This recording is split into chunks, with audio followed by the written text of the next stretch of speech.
ગુજરાતમાં સ્થાનિક સ્વરાજની ચૂંટણીનો માહોલ ચરમસીમાએ છે ત્યારે મુખ્યમંત્રી ભૂપેન્દ્ર પટેલે આજે બનાસકાંઠા જિલ્લાના વાવ અને થરાદ પંથકની મુલાકાત લીધી હતી। આ પ્રવાસ દરમિયાન તેમણે મહિલાઓ સાથે સીધો સંવાદ સાધ્યો હતો અને ભારતીય જનતા પાર્ટીના ઉમેદવારોને વિજયી બનાવવા આહવાન કર્યું હતું।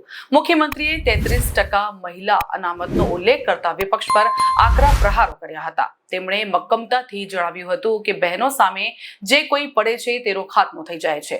વિપક્ષી નેતાઓ પર કટાક્ષ કરતા તેમણે ઉમેર્યું હતું કે વિપક્ષના ઉમેદવારો માત્ર ચૂંટણી સમયે જ દેખાય છે, જ્યારે ભાજપનો કાર્યકર ચૂંટણી હોય કે ન હોય કાયમ જનતાની વચ્ચે રહીને સેવા કરે છે। પોતાના આગવા અંદાજમાં મુખ્યમંત્રીએ ભ્રષ્ટાચારના મુદ્દે વિપક્ષને ઘેરતા કહ્યું હતું કે અગાઉના સમયમાં ભેટ પૂજા વગર કોઈ કામ થતા નહોતા, જે સ્થિતિ ભાજપ શાસનમાં બદલાઈ છે।